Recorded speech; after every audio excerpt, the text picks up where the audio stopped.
Hi everyone, I'm James. I'm the new VP of Performance Marketing at Cognism. This is day 8 for me. Can't wait to talk to you all today about GTM teams and fragmentation and what data means for those teams.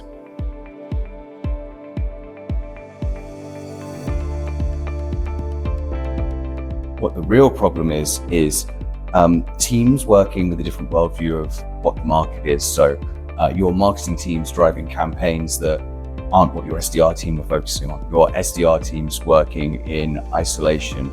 Your AE team's focusing on a completely different section of the market, not understanding what's going on with outreach. Your ops team's then having to try and stitch all this together in reporting rather than supporting the overall demand gen initiatives. So this is where kind of performance gets messy. There's no point having really good data unless everybody knows what the really good data is for. So you're all working from the same page, working in the same direction. The value isn't just in having the data. The value is everybody knowing how to use it and how to act on it. Without that, with a fragmented setup in GTM, you are inevitably going to end up blaming things like the performance, the budget, the channels, the amount of leads coming through. But actually the issues are more systemic. It's because you're not all working together in the same direction as a unified ecosystem. Markets are more competitive. Things are moving faster. Teams are under pressure to deliver harder and harder targets. Budgets are being right-sized. We are being pushed across all of our industries to make each dollar count for more. When we think about what that means for data, intent signals change more quickly. There's more movement in the industry. We have less of a window in which to make those data signals matter. The shelf life of good signals from our data is getting shorter and shorter. So being a really coordinated team is fundamental to being able to act upon that data quickly and consistently. Europe is a really complicated market. We work in multiple different languages, but the data is different, like job title norms change. Even things in terms of compliance across different countries has a high degree of variance, or even what the outreach norms are in different countries changes. So your data needs to be able to map to that, but your teams also need to be able to map to that as well. So if you've got a completely decentralized motion where you allow kind of local teams to run how they want to, it becomes really difficult to operate in a standard way. But if we just go with a single view of, your RevOps team say, this is the only thing we use in Y, that often doesn't allow room for local nuance. So what you need is a single operating model that allows room for local nuance and room for local execution. You still all need to be able to speak the same language internally. So what your ICP definition is, or how your target account lists are defined, or what kind of sales ready means, that needs to be the same, but you still need to find room for local nuance. You need shared foundations with local intelligence layered in. And on the data piece with that, if you've got that efficiency piece in your GTM function, then you still need to have local relevant data. I mean, the classic one is in the handoff stage, right? So, if you've got different definitions across sales and marketing, and SDRs and AEs and RevOps of what your ICP is, or what sales ready means, or what your different intent signals are, the signals will come in, but ownership and next steps become unclear.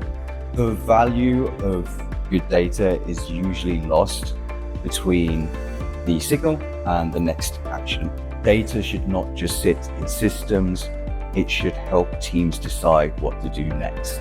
If I think about this from a pure DG lens, if you're running concentrated, coordinated DG activity, but that's not in lockstep with your SDR team and your AE team, then what you're going to have is a lot of effort therefore quite a low payoff because your SDRs and your AEs are doing something different. So that handoff process and that universal language becomes incredibly important to ensure that you're operating efficiently and effectively across an organization. Really good data is the input, not the outcome. We use really good data to help us drive business outcomes. So what does really good, high quality data do? It helps us understand the market, it helps us understand the audience, it helps us understand which businesses are more likely to be ready to buy. It helps us go and target the right profiles of individual that we can sell to and we can help. It doesn't actually deliver on those outcomes. The delivery of the outcomes happens from the teams. So your teams need really good data to be able to go and drive those outcomes. But the data doesn't drive the outcomes themselves. Teams that were historically not particularly technical can now do things that were the realm of engineers and operators. So we can create much more complicated workflows or data sets and do kind of more automated outreach than we were ever able to do before. But unless you've got that context layer of really good, consistent data, what's happening is that you're able to scale inconsistently, or you're able to drive inconsistency at scale. So it's even more important now to have like good aligned data that enables your teams to work faster with more autonomy. AI is making teams faster, but good data and strong alignment is deciding whether that's just making us faster or turning that into good performance. Good data by itself will not fix a fragmented GTM motion. I wouldn't ever separate data quality from GTM alignment. They have to go together hand in hand.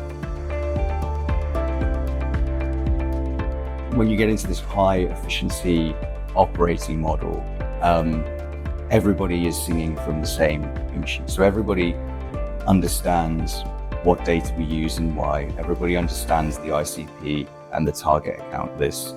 Everybody understands the different signals that we're using. Everybody understands the different stages in the funnel. You spend more time taking action, not debating on definitions or debating quality of data. So that enables us to move at a different velocity when we all trust the data and when we all operate cohesively as one. You know, if I think about that in terms of that means for teams, so marketing teams are targeting accounts that the sales teams cares about. SDRs fully understand the campaign motions that are happening. AEs understand the signals behind the outreach activity. RevOps teams aren't just there to do reporting, they are there to like help the motion work together.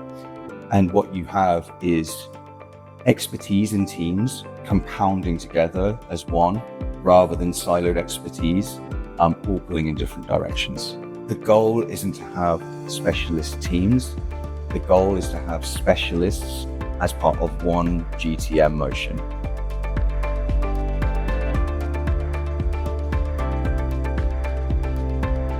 Treat data as a coordination challenge, not as a database. So you can center around good data when you agree on what the good data is, what the source of the good data is, how you are going to use that data. So practically what that can be is how you're enriching your accounts, who you're sending automated messages to, how sales and marketing and SDRs are using that data together, what the signals are. It's a compounding effect when you start using the data to coordinate the activity you're running. As leaders, you want to be thinking about what's the data telling me, who's acting upon it, how quickly are we acting upon it, how consistently are we acting upon it, what's the messaging that we're using to go with this. This has a compounding effect on how we're able to get in front of customers quickly. So data should not just sit in systems, it should drive our prioritization and coordination and decision-making every week. Data quality and GTM alignment shouldn't be separate conversations. They should be things that go together hand in hand. So we should be asking ourselves the questions of not just, do we have good data? We should be asking, are we set up in the right way to make the most of our data?